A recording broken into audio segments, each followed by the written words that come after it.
దేవుని మహాగుణం బట్టి గతించిన కాలమంతా మనం ఇశ్రాయేలు యొక్క అరణ్య యాత్రను ధ్యానం చేస్తూ వస్తున్నాం.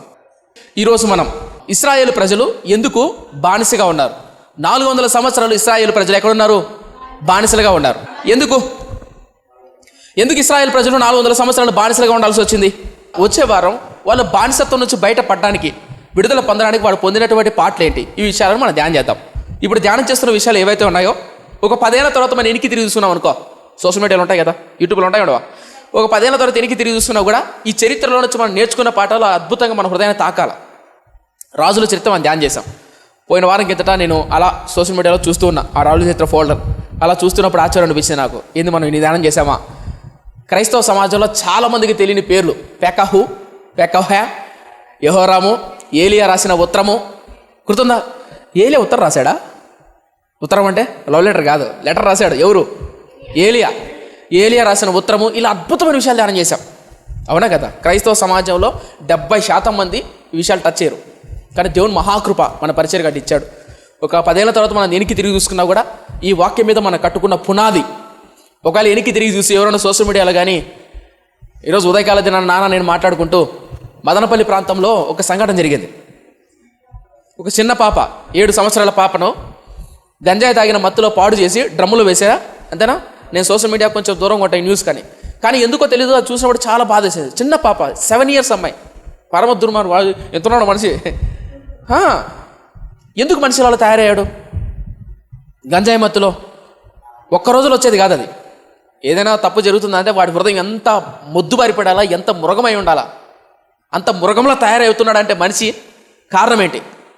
ఓకే, ఈరోజు ఈయన చచ్చిపోయాడు ఉదాహరణకు, ఓ సంవత్సరం 6 నెలల తర్వాత రావా, జరగవా? ఇలాంటి సమాజంలో జరుగుతాయి. దీని మూలం ఏంటి? బైబిల్ దీని గురించి ఏం చెప్తుంది? మనిషి ఇలా మృగంలా తయారవడానికి కారణాలు ఏంటి? అర్థమవుతుంది చెప్పేది? మనిషి మృగంలాగా తయారవడానికి కారణం ఏంటంటే మనసు, ఈ హృదయం. ఈ హృదయంలోంచి వచ్చే ఆలోచనలు, తలంపులను బట్టి మనిషి పాడైపోతున్నాడు. 7 సంవత్సరాల అమ్మాయి, ఫీజులు ఎగిరిపోతాయి అసలు తలుచుకుంటే. ఎంత పాపిష్టమైన హృదయం మనిషి తయారైపోతున్నాడో. ఇలాంటి పాపిష్టమైనటువంటి సమాజంలో మనుషులకు శ్రేష్టమైన వాక్యాన్ని అందించాలంటే రేపొద్దున అదే ఉదయం నాన్నగారు నాతో అంటూ, నాన్నని మాట్లాడుకుంటూ భవిష్యత్తులో ఇలాంటి విషయాల మీద కూడా మనం స్పందించాలి. క్రైస్తవ కోణంలో వాక్యం ఏం చెప్తుంది అన్న విషయంలో కూడా మనం చిన్న చిన్న వీడియోలు పెట్టి స్పందించాలి అన్న ఆలోచన. ఇంకా కొన్ని వీడియోలు క్వశ్చన్ ఆన్సర్ సీజన్ మీద, క్రైస్తవ సమాజంలో ఉన్నటువంటి ప్రశ్నల మీద, ఆ తర్వాత యవనస్తులకు సంబంధించిన ప్రోత్సాహం మీద, ఇలా రకరకాలుగా లాజికల్గా, థియోలాజికల్గా, వాక్యానుసారంగా బైబిల్ సమాజంలో కల్చర్లో జరుగుతున్న పరిస్థితులను బట్టి రేపొద్దున మన సమాధులు ఇస్తున్నప్పుడు అప్పుడు కొంతమంది అంటారు కదా, మీరేందుకు వాక్యం చెప్పుకొని చెప్తున్నారే అంటారు కదా. ఉపమానాలు చెప్పినప్పుడు కొన్ని సందర్భాల్లో అవి ఎక్కువ మంది చూస్తారనమాట. చూసినప్పుడు మీరేందుకు వాక్యం చెప్పకుండా కథలు చెప్తారు. కొంతమంది ఉంటారు మేధావులు, వాళ్ళు కామెంట్ పెడతారు. అలాంటి మేధావులకు మన సమాజం చెప్పాలంటే వెళ్ళి ఛానల్లో చూడను, ఆయన నువ్వు జీవితంలో నువ్వు వినని చరిత్ర అక్కడ చెప్పబడి జరిగింది అని మనం చెప్పాలంటే చెప్పాలొద్దా? మీకేమైనా అర్థం చెప్పేది? అర్థమవుతుందా? సో అలాంటి విషయాలు, అద్భుతమైన విషయాలు నా 21 ఏట 22 ఏళ్ళ దేవుడు అద్భుతంగా నడిపించాడు, బోధించాడు ఆ విషయాలు. రేపొద్దు మనం ఇలాంటి విషయాలు కూడా చేయాలని ఆలోచన ఉంది. చేస్తున్నప్పుడు కొంతమంది కామెంట్ పెడతారు కదా, పెట్టరా? అప్పుడు మనం సమాధానం ఇవ్వాలనుకోవాలకో, ఏమని? వీళ్ళు వాక్యం చెప్పుకోరు, కథలు చెప్తున్నారు, అక్కడెక్కడ జరిగిన న్యూస్ చెప్తున్నారు, కథలు చెప్తున్నారు, వార్తలు చదువుతున్నారు అని ఎవరన్నా కామెంట్ వేశారనుకో, అలా రాయి వేశారనుకో, మనం ధైర్యంగా చెప్పగలుగుతాం. ఏమని? కథలు చెప్పలేదురా బాబు, వెళ్ళి చూడు, ఏంది ఎన్ని ఏళ్ళ నుంచి ఈ చరిత్ర చదువుతుందో, నువ్వు విన్న విషయాలు చెప్పావు అని ధైర్యంగా మన సంఘాన్ని, మన పరిచయను, నా వ్యక్తిగత జీవితాన్ని ఈ వాక్యం మీద కట్టుకుంటున్నా. మీలో కొంతమంది కూడా ఇప్పటికి చెప్తున్నా కదా, 100కి 98-95% ప్రజలు. కానీ ఇప్పుడు నేను చెప్తున్న విషయం ఏదైతే ఉందో చాలామందికి అర్థమై ఉండదు. ఇప్పుడు మీరు మనం ధ్యానం చేస్తున్నప్పుడు మీకు వెలుగుతుంది. ఏం వెలుగుతుంది అంటే, ఓహో దీనికి ఇంత అర్థం ఉందా, దీని అర్థం ఇదా, దీని భావం ఇదా అని అర్థమవుతుందా? అంత గొప్ప విషయాలు దేవుడు మన సంఘానికి, మన పరిచయకు నేర్పిస్తున్నాడు. క్రైస్తవ సమాజానికి సోషల్ మీడియా ద్వారా, టీవీ పరిచయం ద్వారా మన తరపున, మన చిన్న సంఘం తరపున దేవుడు అందిస్తున్నాడు. అందును బట్టి దేవుని నామానికి మహిమ కలుగుగా. చప్పట్లు కూడా దేవుని నామం పడదామా? రైట్. నిద్రపోతున్న వాళ్ళు గట్టి చప్పట్లు కొడతారా? నిద్రపోతున్నారా? రైట్. మేల్కోని వాళ్ళు చప్పట్లు కొడతారా? మంచిది. చప్పట్ల బదులు వద్దులేనా, పక్కన మా ఇంటాన్ని కూర్చోండి, మా ఇంటాన్ని కొట్టడం దేవుని నామం మహిమపడదాం అంటే గట్టి కొడతారా? రైట్, మంచిది. వాక్యాలకు వెళ్దామా? రైట్. ఎందుకు ఇశ్రాయేలు ప్రజలు 400 సంవత్సరాలు బానిసలుగా ఉన్నారు? ఆ విషయం అర్థం అవ్వాలంటే అబ్రహాం దగ్గరికి వెళ్ళాలి. బైబిల్లో ఇశ్రాయేలు ప్రజలు 400 సంవత్సరాలు బానిసలుగా ఎందుకు ఉండాల్సి వచ్చింది, ఎందుకు దేవుడు వారిని ఐగుప్తులోనికి బానిసత్వంలోనికి అనుమతించాడన్న విషయం. ఇంతకు దానికంటే ముందు మీకు మాట చెప్పాలి. ఇంతకు 400 సంవత్సరాల బానిసత్వంలోనికి దేవుడు పంపించాడా, అనుమతించాడా? ఈ కారణాలు ఒక్కొక్కటి మనం ధ్యానం చేద్దాం. ఇది అర్థం అవ్వాలంటే మనం ముందు అబ్రహాం దగ్గర రావాలి. అబ్రహాం దగ్గరకు వచ్చినప్పుడు అబ్రహాముతో యాకోబుతో దేవుడు చెప్పడం జరుగుతుంది. ఎందుకు ఐగుప్తుకు తన ప్రజలు పంపించాడో, ఎందుకు దేవుడు ఐగుప్తు సామ్రాజ్యంలోనికి ఇశ్రాయేలు ప్రజలు పంపించడం జరిగిందో, ఎందుకు 400 సంవత్సరాలు బానిసలుగా ఉండాల్సి వచ్చిందో, కారణాలు ఏంటో అబ్రహాముతో యాకోబుతో చెప్పడం జరిగింది. అంతమాత్రం కాదు, స్టెఫను కూడా ప్రసంగం చేస్తూ తన ప్రసంగంలో కొంచెం ప్రస్తావిస్తాడు. మన పితరులు 300 సంవత్సరములు అనగా 400 సంవత్సరాలు బానిసలుగా ఉన్నారు అన్న విషయాన్ని అలా టచ్ చేసుకుంటూ వెళ్ళిపోతాడు స్టెఫను. అయితే ప్రాముఖ్యంగా అబ్రహాము దగ్గర మనం ఎక్కువసేపు ధ్యానం చేయబోతాం. అర్థమవుతుందా? ఎందుకు 400 సంవత్సరాలు ఇశ్రాయేల్ ప్రజలు ఐగుప్తులో బానిసలుగా ఉన్నారు అన్న విషయం. ఆదికాండం 15వ అధ్యాయం మొదటి నుంచి చూద్దాం.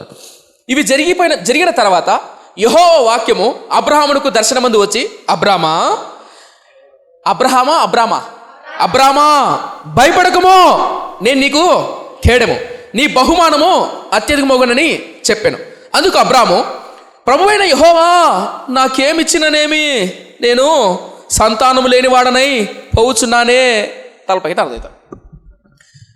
ఆదికాండం 15వ అధ్యాయంలో ఇశ్రాయేల్ ప్రజలు ఎందుకు 400 సంవత్సరాలు బానిసలుగా ఉన్న విషయం అర్థం అవ్వాలంటే ముందు అబ్రాహాం దగ్గర రావాలి. అబ్రాహాంతో దేవుడు చెప్తున్న మాట. ఇవి జరిగిన తర్వాత ఏం జరిగిందంటే, అబ్రాహామును దేవుడు వైభవంగా పోషిస్తున్నాడు. ఊరు అన్న పట్టణం, ఆ ఊరు అనే ప్రాంతం నుంచి దేవుడు లేవనెత్తి లేదా పిలుచుకొచ్చి ఒంటరిగా ఒక కుటుంబంగా తీసుకొని వచ్చి దేవుడు కానాను దేశాన్ని ఇవ్వాలని మాటిచ్చాడు. ఎవరికి? అబ్రాహాం. కానీ అబ్రాహాం పిల్లలేరు. అయితే దేవుడు అద్భుతంగా భౌతికంగా దేవుడు దీవిస్తున్నాడు, ఆశీర్వదిస్తున్నాడు. ఆ 14వ అధ్యాయంలో సొదొమ గొమొర్రా పట్టణాన్ని జయించడం, యెరూషలేము నుంచి మెల్కీసెదెకు వచ్చి ఆశీర్వదించడం, మెల్కీసెదెకు అబ్రహాము దశం భాగం ఇవ్వటం, ఆ మెల్కీసెదెకు అనే యాజకుడు అబ్రహామును దీవించడం, ఆశీర్వదించడం, అద్భుతంగా గొడ్లు మేకలు పశువులు పశు సంపద బంగారు వెండి అద్భుతంగా దీవింపబడుతున్నాడు. ఎవరు? అబ్రహాం. కానీ అబ్రహాంకు ఒక వెల్తి, అన్నీ ఉన్నాయి కానీ ఒక వెల్తి, ఒక బాధ. ఏంటా బాధ అంటే ఇవన్నీ అనుభవించడానికి సంతానం లేదు, కొడుకు లేడు. అప్పుడప్పుడు కొన్ని సందర్భాలు అన్నీ ఉంటాయి కానీ అనుభవించడానికి ఏది ఉండదు. తినడానికి అన్నీ ఉంటాయి, షుగర్లు బీపీలు ఇది అల్సర్లు గ్యాస్ స్టవ్లు అన్నీ ఉంటాయి తినడానికి, కానీ తినలేము. అలాంటి పరిస్థితి వచ్చానుకో చాలా బాధ కదా. విషయానికి వెళ్దాం. అబ్రహాంకి అన్నీ ఉన్నాయి కానీ బాధ. ఆ బాధతో ఉన్నప్పుడు ప్రభు ప్రత్యక్షమై, అబ్రామా భయపడకము అంటున్నాడంటే అబ్రహాం భయపడుతున్నాడా భయపడలేదా? భయపడుతున్నాడు, బాధతో ఉన్నాడు, దిగులుతో ఉన్నాడు, నిరాశతో ఉన్నాడు. అప్పుడు అబ్రహాంకి ఇప్పుడు మాట, అబ్రామా భయపడకు, నేను నీకు కేడమైన ఉన్నాడు. ఇక్కడి నుంచి చాలా జాగ్రత్తగా లీనమైపోయి నేను చెప్తున్న మాట మీ బుర్రలో ఇమాజిన్ చేసుకోండి. అది రాత్రి జామ్ మాట్లాడడం జరిగింది అబ్రహాంతో. మాట్లాడిన తర్వాత, అబ్రహామా భయపడకు, నేను నీకు కేడమనై ఉన్నాను. కేడం అంటే డాల్ అనమాట. ఓ మాట చెప్పాలంటే రక్షణ శృంగం. మనం ఆ వ్యక్తిని కొట్టాలనుకో, ఉదాహరణ చెప్తున్నా, అబ్రహామును కొట్టాలంటే ముందు ఎవరిని టచ్ చేయాలా? కేడని టచ్ చేయాలి. కేడెవరు? దేవుడు. మీకేమైనా ఎక్కుతుందా బుర్రకు నేను చెప్పేది? అబ్రహాంకి ఇస్తున్న భరోసా ఏంటంటే, అబ్రహామా భయపడకో, నేను నీకు కేడం. అంటే ఏంటి? నిన్ను ఎవడైనా టచ్ చేయాలంటే ముందు నన్ను టచ్ చేయాలి. దేవుడు అంత గొప్ప మాట అంటున్నా అంటే ఎంత గొప్ప మాట. ఆ మాట అంటున్నా కూడా అబ్రహాంకు ధైర్యం రావట్లే. ఇమాజిన్ చేసుకొని నేను చెప్తున్నా, ఊహలో ఊహించుకోండి. అబ్రహామా భయపడకు, నిన్ను కేడం అంటే నిన్ను ఎవడన్నా కొట్టాలంటే నన్ను కొట్టాలా అంటున్నా కూడా అబ్రహాము సాటిస్ఫాక్షన్ లేదు. అప్పుడు ఏమున్నా ఏం ప్రయోజనం ప్రభువా? సరే నువ్వు నాకు కేడమే, నువ్వు కాదంటాంలే, కానీ తర్వాత అనుభవించిన పిల్లలు లేరు. అప్పుడు దేవుడు చెప్తున్నమాట, అబ్రహామా నేను నీకు సంతానం ఇవ్వబోతా. ఆకాశాన్ని చూడు ఎలా ఉందో. ఇప్పుడు చదవమే, కింద చదువు 3వ వచనం. మరియు అబ్రాము, ఇదిగో నీవు నాకు సంతానాన్ని ఇవ్వలేదు గనుక నా పరివారంలో ఒకడు నాకు వారసుడగునని చెప్పగా, యెహోవా వాక్యము అతని యొద్దకు వచ్చి, వాక్యం అంటే ఆయన మాట వద్దకు వచ్చి, ఇతడు నీకు వారసుడు కాడు, నీ గర్భవాసను పుట్టబోచిన వాడు నీకు వారసుడగునని చెప్పాను. మరియు ఆయన వెలుపలికి అతన్ని తీసుకొని వచ్చి, ఎక్కడున్నాడు ఇప్పుడు దాకా అబ్రాము? లోపల అంటే ఆ లోపల గుడారంలో ఉన్నాడు. ఇమాజిన్ చేసుకోండి. బయటకు వచ్చాడు. వచ్చిన తర్వాత అబ్రామా అలా చూడు ఆకాశం వైపు అన్నాడు. ఇమాజిన్ చేసుకొని ఇప్పుడు చూద్దాం కింద ఏం జరిగిందో చూద్దాం. 5వ వచనం. మరియు ఆయన వెలుపలికి అతన్ని తీసుకొని వచ్చి, నీవు ఆకాశం వైపు తేరి చూచి నక్షత్రము లెక్కించుటకు నీ చేతనైతే లెక్కించమని చెప్పి నీ సంతానము అలాగునని చెప్పాను. అతడు యెహోవాను నమ్మెను, ఆయన అది అతనికి నీతిగా ఎంచెను. తలపైకి అప్పుడు దేవుడు అబ్రామును ఎక్కడి నుంచి తీసుకొచ్చాడు? బయట తీసుకొని. అంటే ఎక్కడున్నాడు? ఇప్పుడు దాకా గుడారంలో ఉన్నాడు. ఇప్పుడు బయటకు వచ్చాడు. బయటకు వచ్చానే ఆకాశం వైపు చూడన్నాడు. ఆకాశం వైపు చూస్తానే ఏం కనపడ్డాయి? Very good, super. ఇప్పుడు చెప్పండి, అది పగలా రాత్రా మధ్యాహ్నమా? నక్షత్రాలు ఎప్పుడు కనపడతాయి? రాత్రిపూట. అంటే ఇప్పుడు అబ్రాహామును బయటికి ఎవడు పిలిచాడు? రాత్రిపూట. Exact, super. ఇప్పుడు రాత్రిపూట అబ్రాహాం బయటకు వచ్చాడంటే ఎప్పుడు ఆలోచిస్తాడు అబ్రాహాము వీటన్నిటి గురించి? రాత్రిపూటే. మనకు కూడా అప్పులు, బాధలు, డాగ్రా బిల్లు, ఇంటి బిల్లు, కరెంటు బిల్లు, పిల్లల భవిష్యత్తు ఎప్పుడు గుర్తొచ్చాయని? రాత్రిపూటే. అవునా కదా? రాత్రిపూట గుర్తొస్తాయి ఇవన్నీ. అప్పుడప్పుడు జనరల్గా రాత్రిపూట పడుకున్నప్పుడు మనకు ఆలోచనలు వస్తాయి. పిల్లల పెళ్ళి ఎట్లా, ఇల్లు కట్టాలి, స్లాబ్ వర్క్ వచ్చింది, కిటికీలు వేసాయి, స్లాబ్ వేసాను, పూతలు వేయాలి, పెయింట్ వేయాలి, నేను పోతానేమో, వెళ్ళిపోతానేమో, పిల్లలు పెళ్లి చేయకుండా, అప్పులు తిరగకుండా వెళ్ళిపోతానేమో, చెడ్డ పేరు వస్తుందేమో, ఇలాంటి భయాలు ఎప్పుడు వస్తాయి జనరల్ చెప్పండి? ఏడొచ్చాయి? రాత్రిపూట వస్తాయి. రాత్రి పడుకునేటప్పుడు లేదా ఇంట్లో ఉన్నప్పుడు, ఇంట్లో కూర్చున్నప్పుడు, ఒంటరిగా ఉన్నప్పుడు ఈ ఆలోచనలు అన్నీ వస్తాయి, నెత్తి మీద అలా పడిపోతాయి ఒక్కసారిగా. అబ్రాహాం కూడా అలా బాధపడుతున్నాడు, భయపడుతున్నాడు. సో అబ్రాహాం కూడా పాపం రాత్రిపూట గుర్తొచ్చానే దేవుడు మాట్లాడాడు. అబ్రాహాం బయటికి రాన్నాడు, బయటకు వచ్చాడు, వచ్చిన తర్వాత నక్షత్రాలు వచ్చాడు, లెక్క పెట్టన్నాడు, లెక్క పెట్టలేడు. పెడదాం నక్షత్రాలు పెట్టా, అంత గొప్ప సంతానం ఇస్తా అన్నాడు. వాస్తవానికి అబ్రాహాంకు ఒక కుమారుడు లేడు. సరే, ఏదైతే నేను దేవుడు చెప్పాడు కదా, నమ్మాడు. ఇక్కడి నుంచి చాలా చేద్దాం, నమ్మాడు. కానీ దేవుడు చేశాడు తెలుసా? నువ్వు నమ్ముతున్నావు కదా, నీ నమ్మకాన్ని ఇంకా బలపరిచే విధంగా నీతో అగ్రిమెంట్ చేస్తా. మచ్చుకో మాడేస్తానే. ఇస్సాకు నా దగ్గర ఒక 50 ఎకరాల భూమి ఉంది. నేను పాస్టర్ని కదా, మందిరం కట్టుకోవాలో చిన్న ఆశ. ఇస్సాకు బాగా కోటీశ్వరుడు, భూస్వామి అనమాట. అయితే నేనుండి ప్రభువా నా మందిరం కావాలని బాధపడుతున్నాను. ఒక రోజు కన్నీటితో ప్రార్థన చేస్తుంటే ఇస్సాకును చూశాడు. చూసి, ఆ బాబు మీరు మందిరం కోసం స్థలం కావాలా, బాధపడుతున్నావు, నేనైతే నీకు స్థలం ఇద్దాం అనుకుంటున్నా అన్నాడు. సరే అన్న, ఇవ్వండి అన్న. దేవా నువ్వు వందనాలు ప్రభువా, ఇలాంటి వ్యక్తిని లేవనెత్తావు, 50 ఎకరాలు భూస్వామి, దాంట్లో ఒక ఎకరం 2 ఎకరాలు ఇచ్చాను కదా. సో ఇస్సాకు ఏమన్నాడంటే 10 ఎకరాలు ఇస్తా అని చెప్పాడు. అన్నాడా అని మాటిచ్చాడు. 10 ఎకరాలు 5 ఎకరాలు ఇస్తాను మాటిచ్చాడు. ఇచ్చిన తర్వాత వెళ్ళిపోయాడు. నెల అయింది, 2 నెలలు అయింది, 3 నెలలు అయింది, 4 నెలలు అయింది, 5 నెలలు అయింది, 10 నెలలు అయింది. నేను చేస్తాంట ఇస్సాకుని తిరుగుతాంట. ఎందుకు ఇస్తాడు కదా, లేదు. ఇప్పుడు దేవుడు మాటిచ్చాడు. అలా మాటిచ్చి మనుషుల్లాగా వెళ్ళిపోలే ఆయన. ఇప్పుడు ఆయన 1 ఎకరా 5 ఎకరాలు ఇస్తాను అనుకో, నెక్స్ట్ ఏం చేయాలని చెప్పండి? నా పేరు మీద రిజిస్టర్ చేసి. అర్థం ఉంది చెప్పేది? అర్థం ఉందా? ఇప్పుడు దేవుడు మాటిచ్చాడు. మాటిచ్చేసి వెళ్ళిపోలా. నువ్వు నన్ను నమ్మావు కాబట్టి నీ నమ్మకాన్ని ఇంకా బలపరచడానికి నీతో నేను అగ్రిమెంట్ చేస్తా. ఆ అగ్రిమెంట్ ఎంత గొప్పగా ఉంటుందంటే, ఒక్క ముక్కలు చెప్పాలంటే ఆశ్చర్యపోతాం మనం. భూమి ఆకాశాన్ని సృష్టించిన దేవుడు మనిషి బాధపడతా అంటే, భయాల్లో ఉంటే, దిగుల్లో ఉంటే, తన భక్తుడు బాధపడుతుంటే మాటిచ్చాడు. భయపడక బ్రహ్మ, నీకేడముంటా, నేను ఎవడని టచ్ చేయాలి, నన్ను టచ్ చేయాలి అని చెప్తూ అద్భుతంగా బలపరిచాడు. అయినప్పటికీ అతనిలో ఉన్న నిరాశను గమనించి, నువ్వు ఇంకా దిగులు పడుతున్నావు కదా, అయితే ధైర్యంగా ఉండు, నేను ఇంకో నీకు అగ్రిమెంట్ చేస్తా, అంటే నీకు మాటిస్తా. ఇప్పుడు దేవుడు చేయబోతున్న విషయాలు ఒక్కొక్కటి క్షుణ్ణంగా చెప్తాను. ఇప్పుడు దాగిపోయింది, అర్థమైందా? ఇప్పుడు చెప్పండి, Abraham state of mind set ఏంటి? దిగులు, బాధ, తెలియని వెలితి, అసంతృప్తి, ఇవన్నీ ఉన్నాయి. ఇవన్నీ మన జీవితాల్లో ఉంటాయో ఉండవా? లేవంటే వాడు గొప్పోడు. మీరు నమ్ముతారా? మరో ప్రపంచ దేశాల్లోనే పెద్ద ధనవంతుడు ఎలాన్ మస్క్. ఒక టాప్ 10 రిచెస్ట్ పర్సన్స్ 10 మంది ప్రపంచ దేశంలోనే 10 మంది ధనవంతుల లిస్టు కొట్టారనుకో, ఆ లిస్టు వాళ్ళ దగ్గరికి వెళ్ళి, ఏమయ్యా మీకు నిరాశ, నిస్పృహ, బాధ ఉన్నాయి అనేది అనుకో, మనకంటే ఎక్కువ ఉంటాయి వాళ్ళకో. అర్థమైందా? మొన్న ఎప్పుడో న్యూస్లో విన్నాను, అది నిజం అవ్వబోతున్నా తెలీదు. ముఖేష్ అంబానీ వాళ్ళ అబ్బాయి ఉన్నాడు కదా, లావు ఉంటాడు కదా, ఆయన పేరు మన రీసెంట్ పెళ్ళేది కదా, ఆయనకి ఏసీ పడదంట. తెలుసా మీకు? ఏసీ పడదంట. ఇప్పుడు రోల్స్ రాయిస్ కారు కొన్నాడు అనుకో, కార్లో ఏముంటుంది మామూలుగా? ఇప్పుడు రోల్స్ రాయిస్ కారు కొన్నా, ఎంత పెద్ద కోటు కారు పెట్టినా కార్లో ఏముండాలా, కానీ ఏసీ వేసుకుంటే ఆయన పడదు. ఇచ్చడం ఎంత చిత్రమో అదేందో. కానీ హీరోలకు, హీరోయిన్లకు, పెద్ద పెద్ద ధనవంతులకే నోరు తిరగని జబ్బులు వచ్చాయి. ఆ జబ్బు ఏం పేరు ఏంటంటే, ఇప్పుడు మనకు జ్వరం వచ్చింది, మలేరియా, టైఫాయిడ్, డెంగ్యూ, మనకు తెలిసింది ఆ పేర్లే. పెద్ద పెద్ద ధనవంతులకు ముక్కు ముందు ఆ పేర్లు ఎందుకు చెప్తారు? నయాగ్రాస్, ఏదో పేర్లు చెప్తారు. అయ్యి నీకేమైనా అర్థం చెప్పేది? ఏం చెప్పే ప్రయత్నం చేస్తానంటే, జీవితంలో కొన్ని సందర్భాల్లో ఎంత డబ్బున్నా, ఎంత పెద్ద హోదాకున్నా నిరాశ, నిస్పృహ, బాధ వస్తాయి.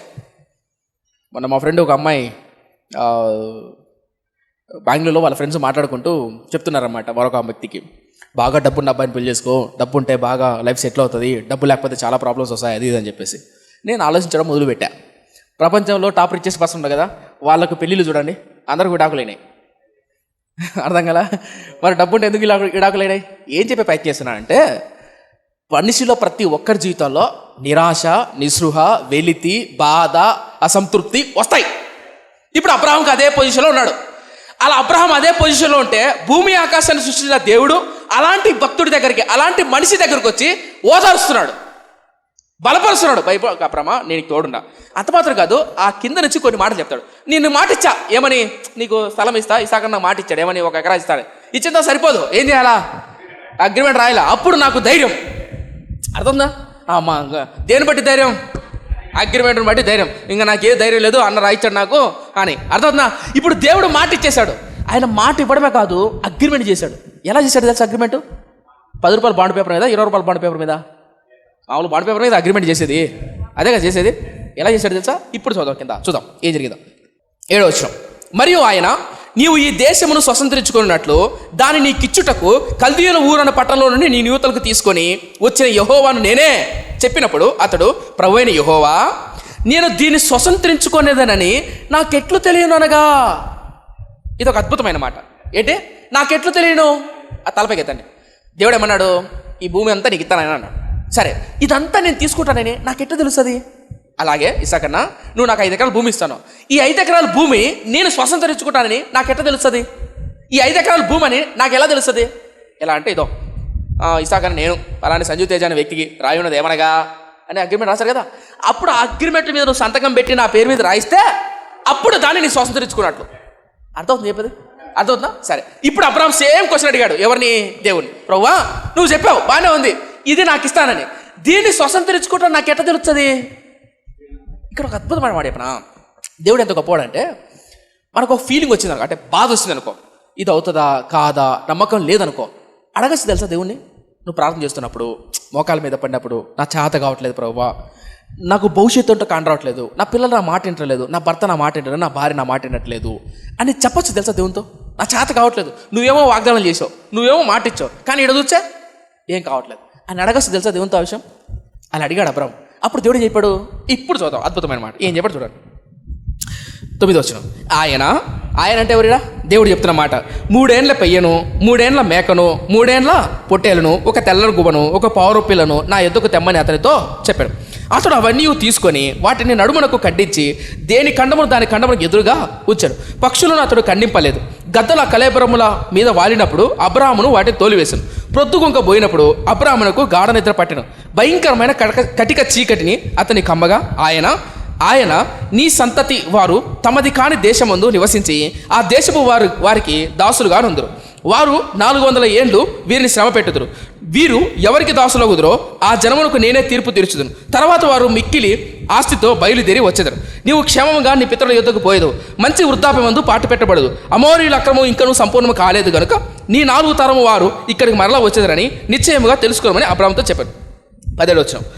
మరియు ప్రొద్దుగుంకి కటిక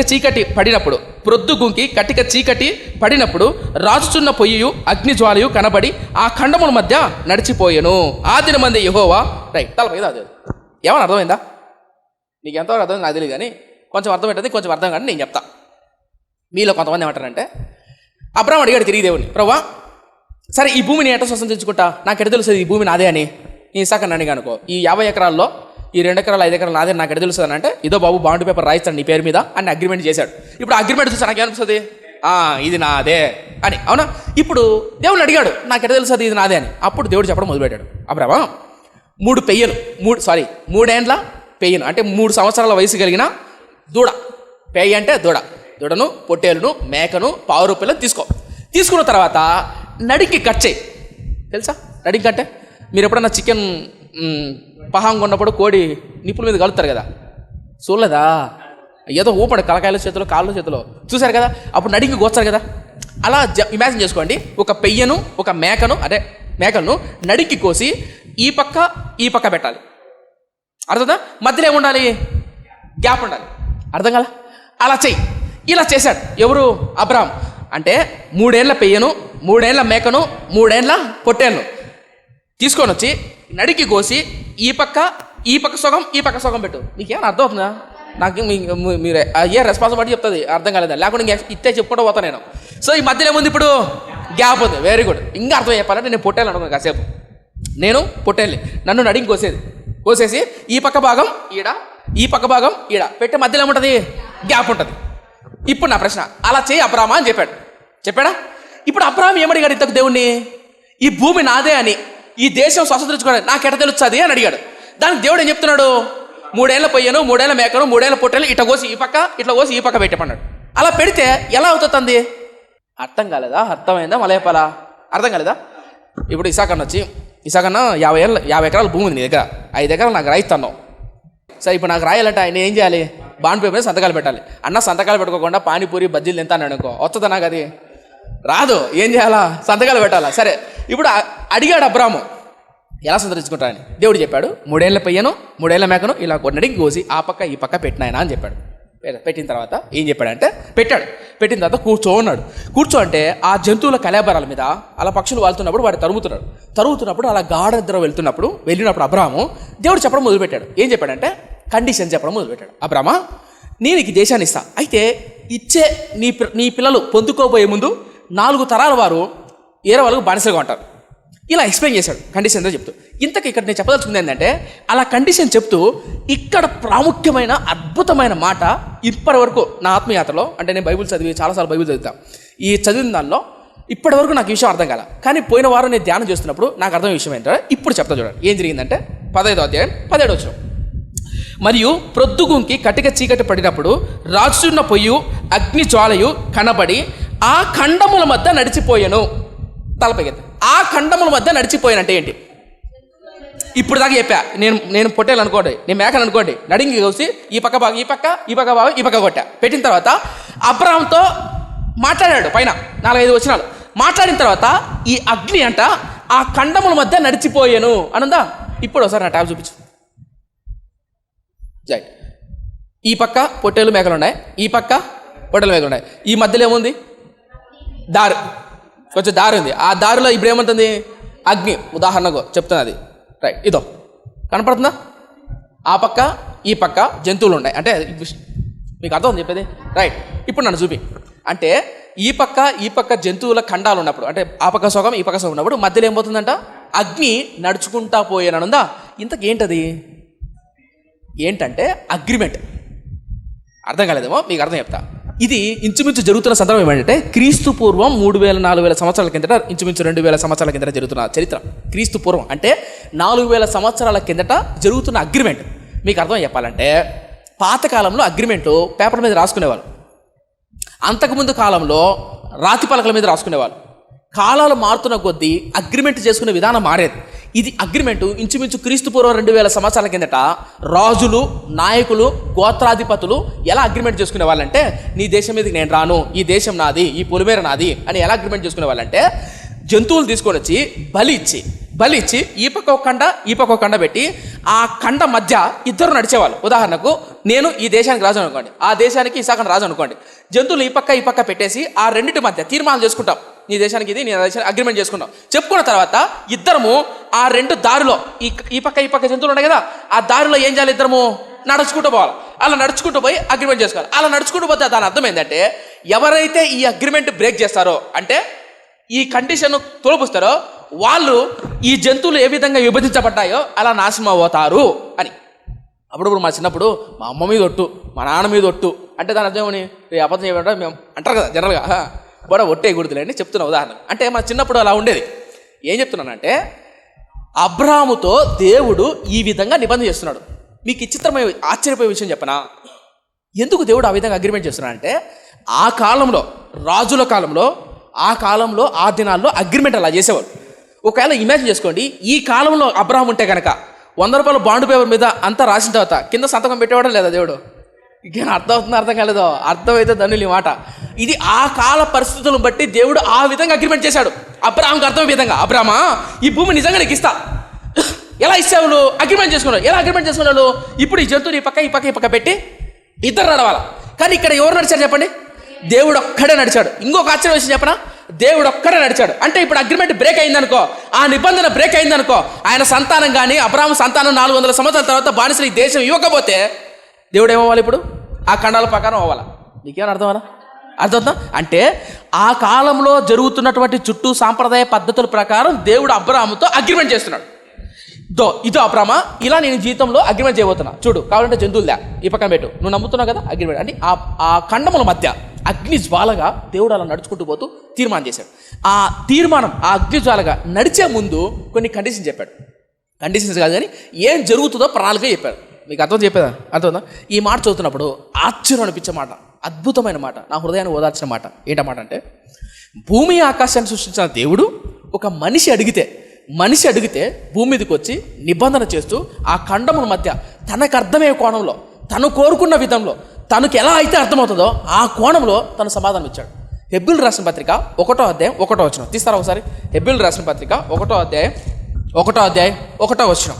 పూర్వకాలమందు కనపడుతుందా? పూర్వకాలమందు నానా సమయములోను నానా విధాలుగాను ప్రవక్తల ద్వారా మన పితరుల ద్వారా మాట్లాడిన దేవుడు ఈ దినముల అంతమందు కుమారుని ద్వారా మనతో మాట్లాడెను. తలపైతారా? పూర్వకాలమందు నానా సమయాల్లో నానా విధాలుగా ప్రవక్తల ద్వారా మాట్లాడిన దేవుడు ఉందా? ఒకటి తలపైతే దేవాదేవుడు ఆనాడు అబ్రాహాముకు అర్థం విధంగా నిబంధన చేశాడు. నానా కాలం ఆ కాలంలో ఏ విధంగా అయితే ప్రజలకు అర్థమవుతుందో ఆ కోణంలో ఆ ఉద్దేశంతో అబ్రాహాముతో మాట్లాడడం జరిగింది. మీకు అర్థమవుతుందా? అలా మాట్లాడుతూ బలపరిచాడు. ఎవరిని? అబ్రాహాం. ఈ మాట చదువుతున్నప్పుడు నేను ఎందుకు ఓదార్చబడ్డానంటే, మన జీవితంలో ఒంటరితనంతో, నిరాశలో కృంగిపోయినప్పుడు, కన్నీరు బాధతో ఒంటరితనం కృంగిపోయి నీరు గారిపోతున్నప్పుడు తప్పకుండా మనం బలపరుస్తాడు. మచ్చుకో మాట చెప్పాలంటే 2016లో నేను సేవకు పరిచర్యకు మారుమనసు పొందిన తొలి దినాల్లో నేను చాలా బలహీనుని. ఎంత బలహీనుని అంటే నమ్మకంగా ఉండలేను. నాకు ఆ విషయం తెలుసు. నేను అంత స్థిరత్వం కలిగిన వాడిని కాదు, మాట మీద నిలబడే వ్యక్తిని కాదు. నేను ఎంత బలహీనో నాకు తెలుసు. ప్రభు నన్ను పరిచర్య పిలుస్తున్నప్పుడు నేను చేయలేను ప్రభువా, నాకు వద్దు ప్రభువా, ఈ పరిచర్య, ఈ సేవ నాకు వద్దు, నేనేదో నా పని నేను చేసుకుని, నా చదువు నేను చదువుకుని, నా జాబ్ నేను చేసుకుంటా అని ప్రభు సన్నిధిలో ఏడ్చిన రోజులు బోల్డ్ అని. ఒక ముక్కలో చెప్పాలంటే, మా కాలేజ్ టెర్రస్ మీద అందరూ నిద్రపోయిన తర్వాత ఎవరు చూడకోని విధంగా, ఎవరికి కనుక్కోలేని విధంగా స్టేర్స్ ఉంటాయన్నమాట. అంటే స్టెప్స్ ఉంటాయి కదా పైకి ఎక్కడానికి, దాని కింద ఉంటుంది. ఇప్పుడు మనకు చర్చికి పైన స్టేర్స్ ఉన్నాయా, దాని కింద ఆడ పెట్టామా పరకలు, యాసిడ్, ఇది పెనాయిల్ బ్యాట్లు పెడతాం కదా, ఆ కిందకి వెళ్ళి మోకాలు వేసి ప్రార్థన చేసేవాడిని, ఏడ్చేవాడిని. ఈవెన్ December 31 నైట్ కానీ, రాత్రిపూటలో ఉపవాస ప్రార్థనలు ఉన్నప్పుడు కానీ ఎక్కువగా ఒంటరిగా వెళ్ళి ఏడ్చేవాడిని. నాకు వద్దు ప్రభా, నేను సేవ చేయలేను ప్రభా, ఇలే నా వల్ల కాదు ప్రభా, నేను ఉండలేను ప్రభా, నా చేత కాదు ప్రభా, నా వల్ల కాదు నాయన, బలహీనుని ప్రభా, పడిపోతాను ప్రభా, జారిపోతాను ప్రభా. అలా ఏడ్చిన రోజుల్లో దేవుడు నన్ను నడిపించి బలపరిచిన మాట, నాకు మాట ఇచ్చాడు. ఏంటా మాట తెలుసా? సామెతల గ్రంథం 3వ అధ్యాయం తీయద్దులేండి, అక్కడ మాట ఉంటుంది. తెలుసా? నీ కాలు చిక్కుబడ, యెహోవా నీకు ఆధారమగును, నీ కాలు చిక్కుబడకుండా ఆయన నిన్ను కాపాడును అన్న మాట.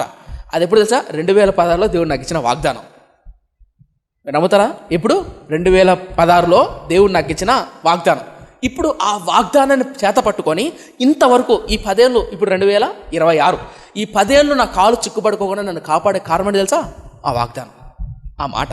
ఏం చెప్పే ప్రయత్నం చేస్తుంది తెలుసా? అబ్రహాముతో ఏ విధంగా మాట్లాడాడో, సంజీవ్ తేజ నాతో ఏ విధంగా మాట్లాడుతున్నాడో, నీతో ఏ విధంగా మాట్లాడాలో, కళల ద్వారా, దర్శనాల ద్వారా, వాక్యం ద్వారా, భయం ద్వారా, పరిస్థితుల ద్వారా, వాక్యం ద్వారా, మాటల ద్వారా, క్యాలెండర్ ద్వారా, మాట ద్వారా, భయాల ద్వారా, సేవకుల ద్వారా, పరిస్థితుల ద్వారా ఎవరితో ఎలా మాట్లాడాలో అలా మాట్లాడే దేవుడు ఆయన. అలా మాట్లాడాలంటే మొదట నువ్వు అడగాల. అది నేను చెప్పదలుచుకుంది. ఏం చేయాలా?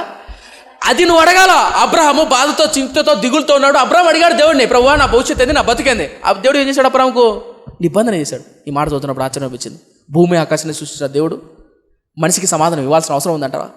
లేదు. కానీ ఏం చేశాడు? సమాధానం ఇచ్చాడు. సమాధానం ఇవ్వడం కాదు, అగ్రిమెంట్ చేశాడు. ఇది ఆ కాలం. కొత్తలో బైబిల్ చదువుతున్నప్పుడు ఎందుకు అబ్బా 3 పేయలు, ఎందుకు 3 మేకలు, ఎందుకు 3 ఆవులు? మీకు అర్థం చెప్పేది? ఎందుకంటే అది ఆ కాలంలో అగ్రిమెంట్ చేసే విధానం. ఇప్పుడు అప్పుడప్పుడు చిన్నతనంలో మా నాన్న అప్పుడప్పుడు ఈ రిజిస్ట్రేషన్ అప్పుడు పిలిచిపోయినప్పుడు ఇంతకుముందు రాస్తారు కదా సాక్షులు, ఇందుకు సాక్షులు, 2 సంతకాలు ఉంటుంది కదా, స్టాంపు, 50 రూపాయల బాండు, 10 రూపాయల బాండు, 100 రూపాయల బాండు, ఏ బాండు దేనికి కొనాలా తెలియదా పిల్లలు? అప్పుడు అడుగుతారు ఈ బాండ్ ఏంది, ఈ పేపర్ ఏంది అని. తెలుసా వాళ్ళకు? తెలియదు. అలాగే ఈ పక్క జంతువులు మధ్యలో నడుచుకుంటూ పోవడం, ఇది ఆ కాలం అగ్రిమెంట్. దేవుడు అబ్రాహాముతో ఆ విధంగా అగ్రిమెంట్ చేస్తున్నాడు. అబ్రామా, ఇదో నీకు నేను మాటిస్తాను. ఆ మాట ఇస్తున్నప్పుడు ఇప్పుడు దేవుడు చెప్తున్న మాట, ఇప్పుడు దాకా చెప్పిందంతా ఇంట్రడక్షన్. ఇప్పుడు ఎందుకు వాళ్ళు ఐగుప్తులో బానిసలుగా ఉంటారన్న విషయాన్ని ఆ పైన వేస్తారు. మచ్చుకో బయట మీకు ఊహ చెప్పలేదు. అగ్రిమెంట్ రాసుకున్న తర్వాత పూర్తిగా చదివిన తర్వాత సంతకాలు పెట్టాలా? సంతకాలు పెట్టిన తర్వాత అగ్రిమెంట్ రాస్తారా? చదివిన తర్వాత అగ్రిమెంట్. ఇప్పుడు కూడా సేమ్ ఇమాజిన్ చేసుకోండి.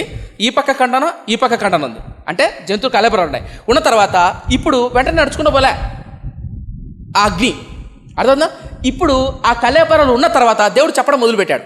ఏం చెప్పడం మొదలుపెట్టాడంటే, నీ సంతానం ఇలా అవుతుంది, నీ సంతానం 400 సంవత్సరాలు బానిసలుగా ఉంటారు, ఎందుకంటే అమోరీయుల అక్రమం ఇది కాలే కాబట్టి అని కొన్ని మాటలు చెప్పిన తర్వాత అగ్ని ఏమవుతుందంట? ఆ 2 ఖండముల మంద నడిచాను. అంటే ఏంటి? కండిషన్ చెప్పాడు. చెప్పిన తర్వాత ఏం చేశాడు? సంతకం. ఏమన్నా అర్థమవుతుందా? అర్థమైతే ధనులు, అర్థం కాకపోతే ఏం చేయలేము. ఇంకా అర్థమైతే ధన్యులు, అర్థమైందా? సంతోషం. అలా ఇప్పుడు కండిషన్ చెప్పాడు. ఆ కండిషన్లో ఉంటుంది. ఏంటుంటుందంటే ఎందుకు వాళ్ళు 400 సంవత్సరాలు బానిసలుగా ఉంటారు అవన్నీ చెప్పిన తర్వాత అబ్రహాము ఓకే అని చెప్పాడు. అయిన తర్వాత సంతకం. ఇప్పుడు ఏం చేయాలో చూద్దాం. 12వ వచనం. ప్రొద్దుగుంక పోయినప్పుడు అబ్రహాము గాఢ నిద్ర పట్టిన, భయంకరమైన కటిక చీకటి అతని కమ్మెను.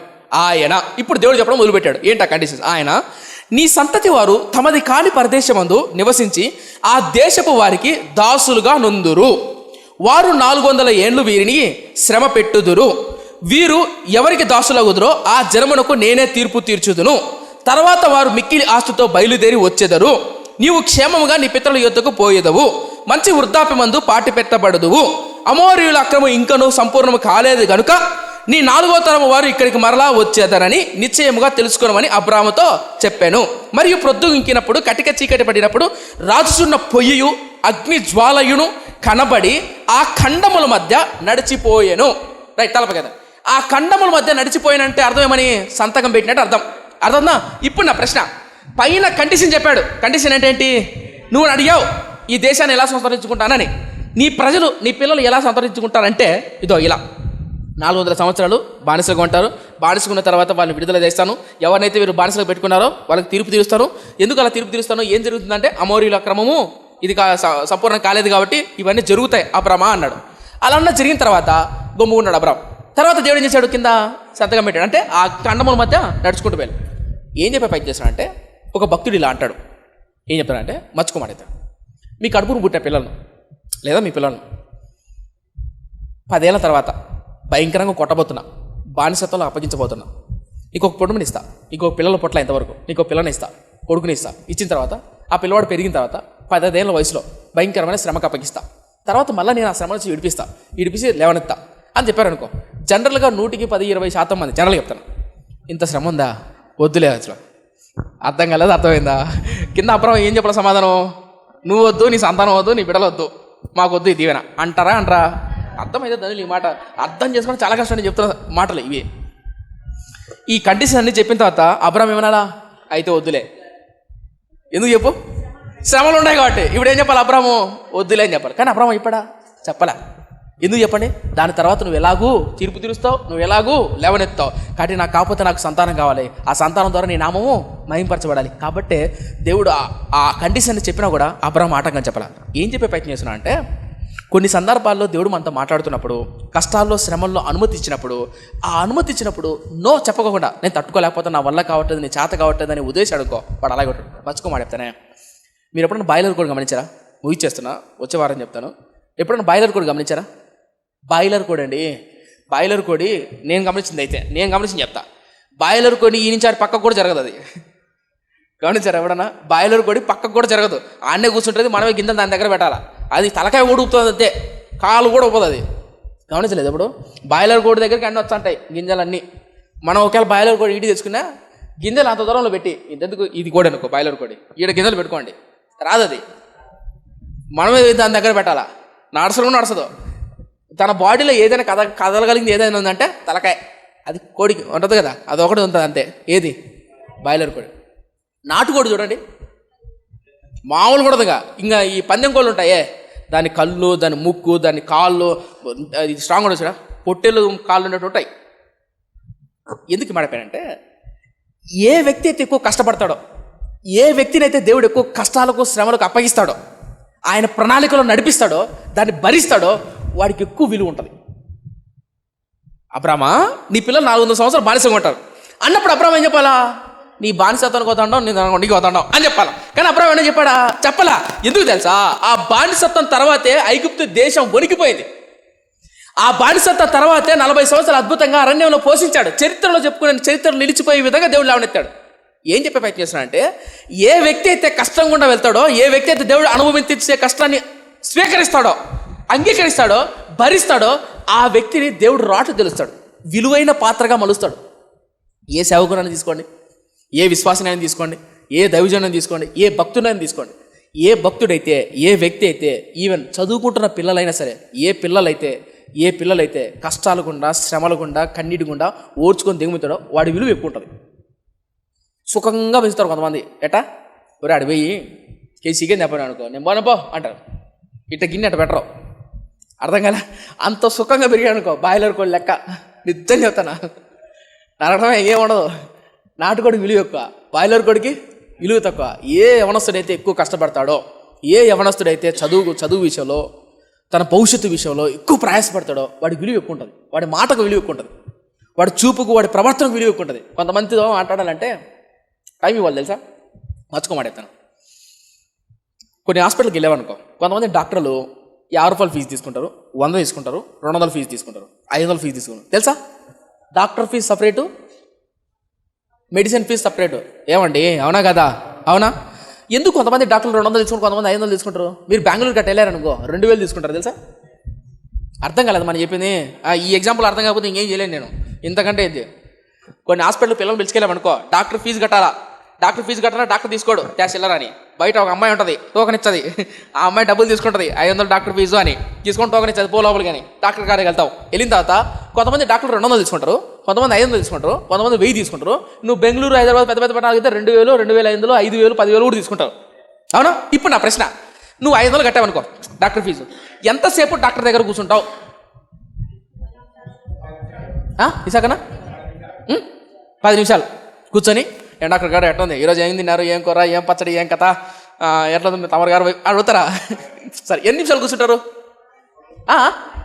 5 నిమిషాలు పక్కా. సరే, 500కు నువ్వు ఎంత పే చేసావు అంటే నిమిషానికి ఎంత? 100 రూపాయలు. అంటే ఒక్క నిమిషం టైంకు ఆయన సంపాదించింది ఎంత? 100 రూపాయలు. 5 నిమిషాలకి ఎంత? మనం టీ తాగేటప్పుడు గంటలు కూర్చుంటాడా? రూపాయి ఏడు. ఎందుకంటే మనం ఎవడు దాకడం. మీకేమైనా అర్థం చెప్పేది? ఎందుకంటే మన విలువ అది. మీకేమైనా అర్థందా? ఎందుకు ఆయనకు డబ్బు ఇచ్చి 5 నిమిషాలు, 1 నిమిషం సమయాన్ని 100 రూపాయలు పెట్టి కొనుక్కుంటాం తెలుసా? ఆయన అంత కష్టపడరు కాబట్టి. మీకేమైనా అర్థం? ఏం చెప్తున్నానంటే, ఏ యవనస్తుడైతే ఎంతెందుకు మీరు బిజినెస్ మ్యాన్ కానీ, పెద్ద పెద్ద కంపెనీ సీఈఓలు కానీ, ఒక సీఎంలు కానీ, ఒక పిఎంలు కానీ, ఒక ఎమ్మెల్యేలు కానీ కలవాలనుకో, ఫోన్ చేసి టీ తాగుతానా కలుద్దాం అంటే వస్తాడు ఆయన? వస్తాడా? కలెక్టర్ ఉన్నాడు, టీ తాగుతాను, కలెక్టర్ రాకపోతా అడుచాడా? ఏం చేయాలి తెలుసా? అపాయింట్మెంట్ తీసుకోవాలా. ఏంటే అపాయింట్మెంట్? మళ్ళీ దారి పోయి 10 ఈడు అపాయింట్మెంట్ ఇచ్చారు, ఎవరు పడితే వాళ్ళకి ఇవ్వడు. ఇదంతా ఏం చెప్తుంది తెలుసా? నువ్వు ఎంత కష్టపడితే, నువ్వు ఎంత ప్రయాసపడితే నీ విలువ అంత గొప్పది. దేవుడు తన బిడ్డలను, తన ప్రజలను విలువైన పాత్రగా మార్చడానికి అనుమతిస్తాడు.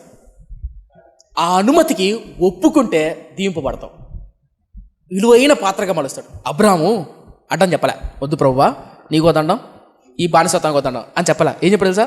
మౌనంగా ఉన్నాడు. కాబట్టి ఇంకేం చేశాడు? ప్రభు సంతకం పెట్టాడు, ఇదో నీ సంతానాన్ని దీవిస్తాడు.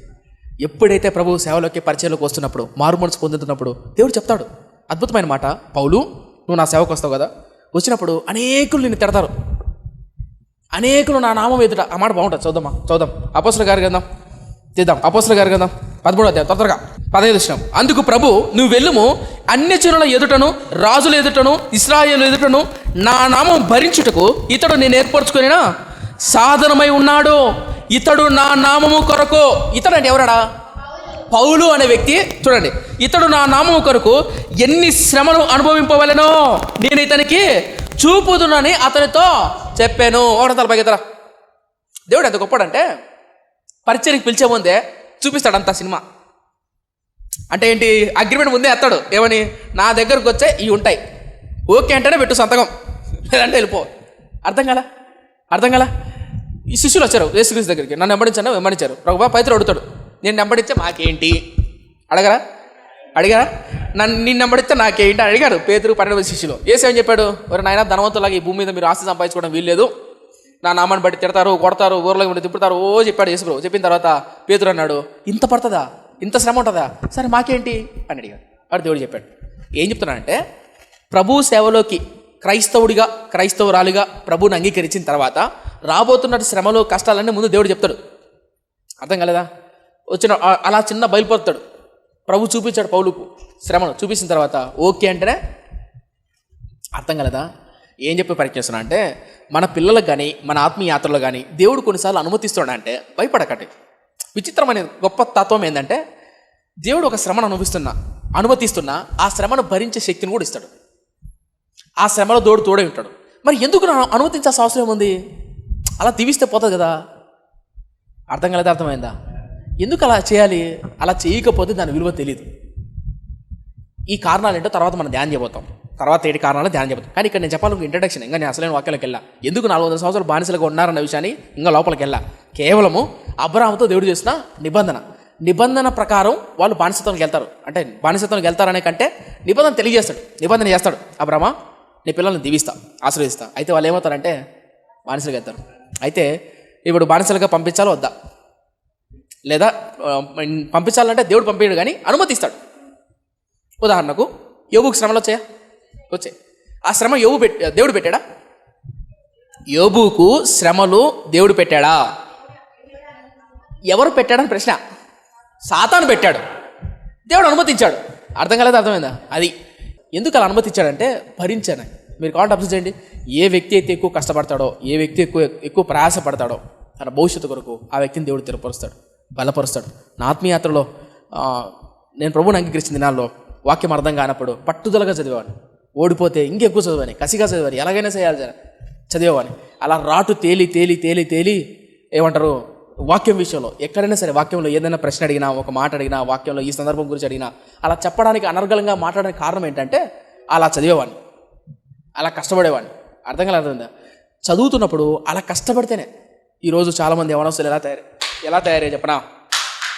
ఈరోజు ప్రాముఖ్యంగా యవనస్తులు చదువు విషయంలో నిర్లక్ష్యం చేస్తూ కష్టపడడం మానేసి ప్రయాసపడడం మానేసి సుఖభోగాలకు అలవాటై సుఖంగా సౌఖ్యంగా పెరుగుతూ ఇప్పుడు తెలీదు, భవిష్యత్తు చాలా కష్టపడాల్సి వస్తుంది. నిజం చెప్తున్నా, సీరియస్ చెప్తున్నా. తల్లిదండ్రులుగా మీకు నేను చెప్పొచ్చు ఏంటంటే, మీ పిల్లలకు ఆ ప్రణాళికలో అనుమతించండి. ఏంటి అనుమతించాలా? కష్టాన్ని, శ్రమను. సుఖంగా పెంచామనుకో ప్రయోజనం ఉండదు, రేపొద్దున బాధపడతారు. భూమి ఆకాశాలను సృష్టించిన దేవుడే చాలామందిని శ్రమ పెట్టాడు. మర్చుకోమాడెప్తానే. దావీదుని రాజు చేయడానికి ముందు అలా తరిమాడు, కొండలమడి కొట్టలమడి. తరిమాడా లేదా? యోసేపును మంత్రిని చేయకముందే దేవుడు 13 ఏళ్ళు బానిసత్వానికి అప్పగించాడు. ఎవరు ఆయన? యోసేపు. జైల్లో లేడా?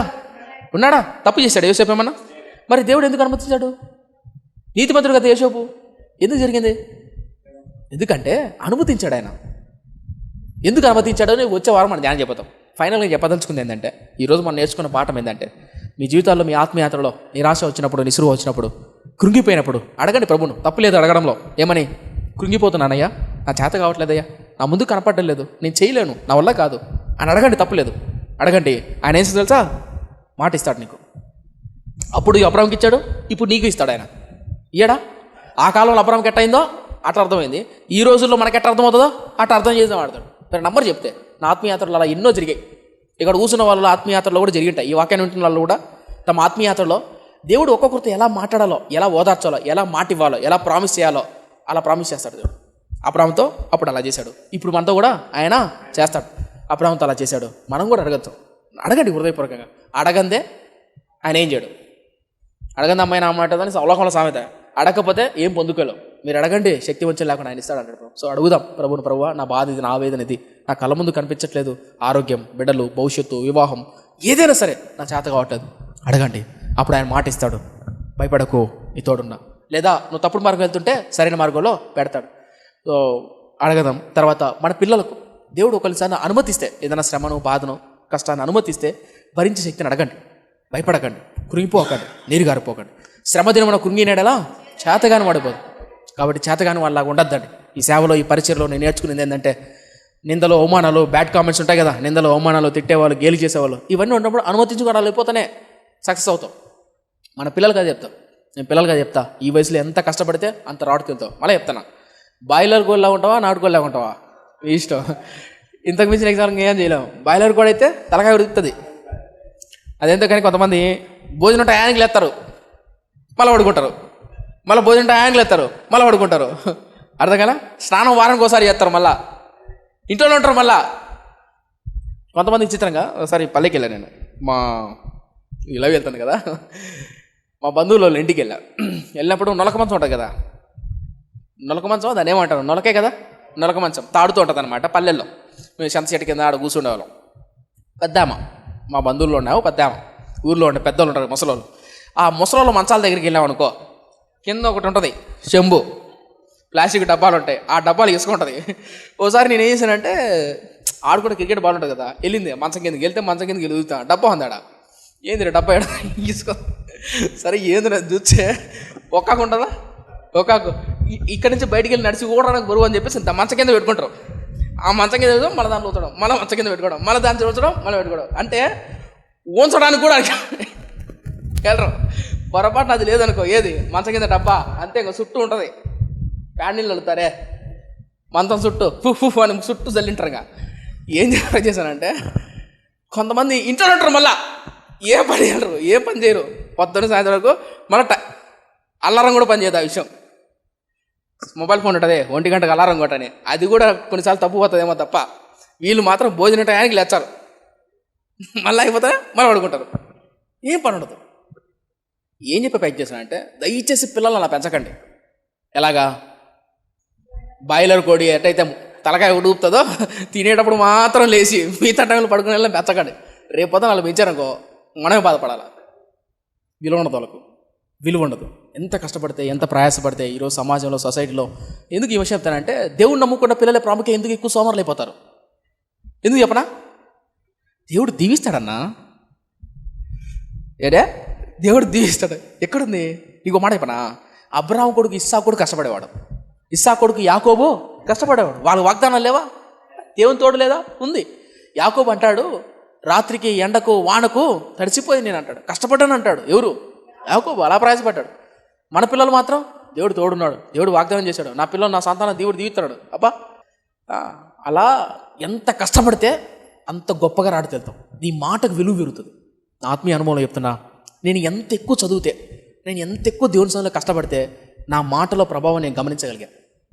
అలాగే మీరు కూడా, పిల్లలు కూడా, మీ పిల్లలు కానీ మీరు కానీ ఎంత ఎక్కువ ప్రయాసపడితే, ఎంత ఎక్కువ ఆయన హస్తానికి అప్పగించుకుంటా, ఆయన ప్రణాళిక లోబడితే అంత గొప్ప విలువైన పాత్రగా దేవుడు తీర్చుతాడు. దేవుడు వాగ్దానం చేశాడు, ఆ నిబంధన చేశాడు. సో మనకు కూడా మన జీవితంలో దేవుడు ఎప్పుడైనా సరే అలా అనుమతి ఇచ్చినప్పుడు దయచేసి భయపడకండి, కృపను అడగండి. భరించే శక్తి కృపనివ్వడు. ప్రార్థన చేస్తున్నాం, మోకరిద్దామా. పరిశుద్ధుడా నా కన్న తండ్రి, కృపగల నాయన, దయగల మా దేవ, విత్తబడిన మాటలు నాలో మాలో నోరుతలకు ఫలింపచేయు తండ్రి. అబ్రహాము తన జీవితంలో నువ్వు వాగ్దానం చేసినప్పుడు, లేదా నువ్వు నిబంధన చేస్తున్నప్పుడు అబ్రహాం భయపడలేదు, అబ్రహాం వెనుతిరగలేదు, అబ్రహాం ముందడుగు వేసి నాయన నీపైన ఆధారపడ, నాయన కనికరించుము, మా జీవితాల్లో అటు కృపను ప్రసాదించమని నేను నామని మహిమ పొందుకొని వేడుకుంటున్నాను. అయ్యా కనికరించుము, విత్తబడిన మాటలు నాలో మాలో నోరుతలకు ఫలింపచే. నేను నిరాశలో ఉన్నప్పుడు, నిస్పృహలో ఉన్నప్పుడు తండ్రివైన నీతో మాట్లాడే కృపనివ్వండి. తండ్రివైన దేవాదేవుడైన నీతో మాట్లాడే భాగ్యాన్ని, కృపను ప్రసాదించమని నేను నామని మహిమ పొందుకొని వేడుకున్నాను. అయ్యా నీ చిత్తమే జరిగించి నామని మహిమ పొందుకొని వేడుకుంటున్నాను. ఇదిగో తండ్రి, మా జీవితాన్ని దయగల స్థలకు అప్పగించుకుంటున్నాను. నువ్వు కొన్ని సందర్భాల్లో మమ్మల్ని అప్పగిస్తున్నప్పుడు లేదా అనుమతిస్తున్నప్పుడు ఒప్పుకొని, ఓర్చుకొని, సహించే, భరించే కృపను, భాగ్యాన్ని ప్రసాదించమని యేసయ్య నామమున అడిగి వేడుకుంటున్నాం మా కన్న తండ్రి. ఆమేన్.